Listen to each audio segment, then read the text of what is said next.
안녕하십니까, 알림이 황희두입니다. 김건희 씨는 정말 성역입니까? 그동안 펜코를 비롯해서 자칭 보수 세력들이 민주당이 틈만 나면 성역화 타령을 했는데 진짜 성역화는 바로 윤석열 대통령과 김건희 씨인 것 같습니다. 이에 대해서 조만간 글을 쓸 예정이고요. 방금 또 불송치 소식이 전해졌죠. 이에 대해서 오죽하면 언론에서조차 무혐의에 또 무혐의라며 김건희 씨 수사에 손을 터나 이런 소식을 전하고 있습니다. 당연히 경찰의 정권 눈치 보기, 봐주기 수사 논란도 불거질 수밖에 없고요. 오늘 경찰에 따르면 최근 공직선거법 위반, 정치자금법 위반, 업무상 횡령 혐의로 고발된 김건희 씨를 혐의 없음으로 불송치 결정했단 겁니다. 서울의 소리 이명수 기자와의 통화 녹취록이 대놓고 공개가 되지 않았습니까? 대부분의 국민들이 그 내용을 다 봤는데 구체적 증거가 없다며 불송치를 결정했단 거고요. 공직선거법 위반 혐의 고발 사건에 대해서도 증거 불충분으로 불송치 결정을 내린 바 있었죠. 바로 이 건이었는데요. 계속해서 불송치 결정이 나는 겁니다. 어제는 허위 경력 제출 의혹 관련해서도 경찰이 불송치로 가닥을 잡았다, 이런 소식이 전해져서 많은 비판을 불러오지 않았습니까?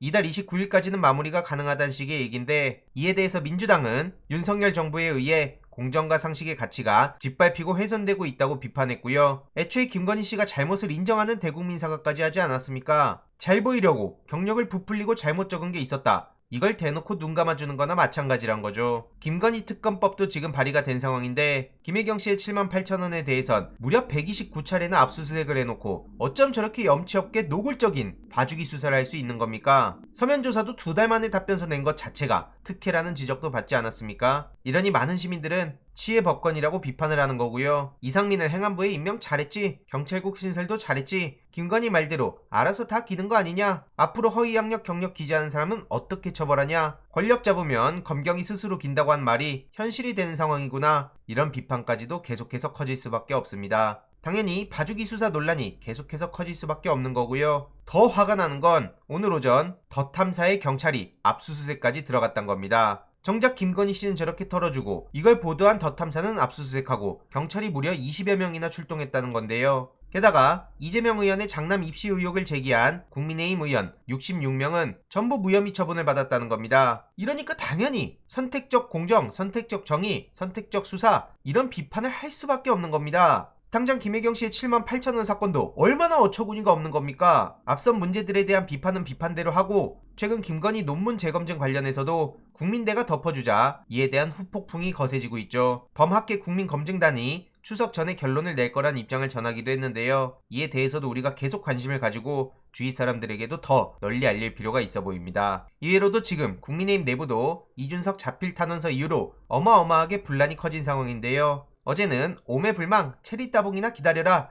이렇게 광역 도발을 시도하기도 했죠. 그리고 오늘 오전 하태경 의원이 라디오에 출연해서 윤석열 대통령과 이준석 전 대표가 정치적 타협이 완전히 죽은 건 아니다, 김현정의 뉴스쇼에 출연해서 이런 주장을 한 겁니다. 그러면서 탄원서 속 그 사람은 뻥쟁이다, 이런 목소리를 내면서 윤석열 대통령을 대놓고 옹호하고 있는데요. 대통령실이나 당 지도부에서 하는 것 같고 대통령이 주도했다고 생각하고 싶진 않다, 그러진 않았을 거라고 본다, 이런 논리로 윤석열 대통령을 옹호하고 있는 겁니다. 역시 하태경다운 발언이라 생각하고요. 당연히 많은 시민들은 아직도 정신 못 차리고 있구나, 어떻게든 윤석열 대통령이 주도한 게 아니라고 희망 회로를 돌리는데 되도 않는 소리를 하고 있다는 지적까지 나올 수밖에 없는 겁니다. 어쨌든 이준석 전 대표의 광역 어그로에 김재현 전 최고위원은 비이성적인 방법으로 당 의사결정 과정을 조롱하고 모욕했다고 꼬집었고요. 윤석열 멘토로 알려진 논란의 심평 변호사는 이준석 전 대표가 머지않아 초라한 몰골로 내쳐질 거다, 이렇게 주장하며 형사 3종 세트, 성상납과 증거인멸, 무고의 혐의가 재판 과정을 거치더라도 뻔뻔하게 태도를 안 바꿀 거라고 지적했습니다. 국민의힘 조은희 의원은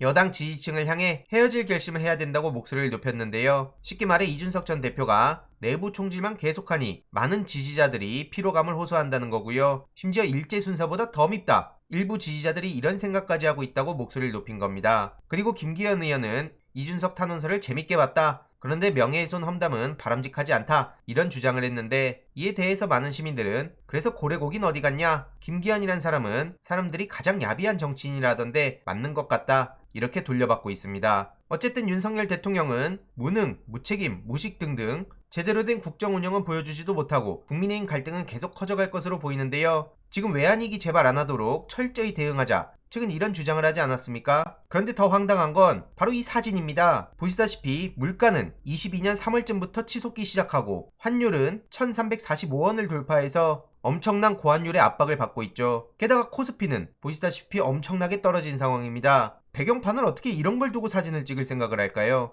이러니 아마추어 정보란 비판을 받는 거고요. 한은에선 기준금리를 0.25%포인트 인상해서 2.5%란 소식이 오늘 속보로 전해졌습니다. 올해 물가 상승률은 5.2%로 전망한다는 건데요. 24년 만에 최고란 얘기가 나오고 있죠.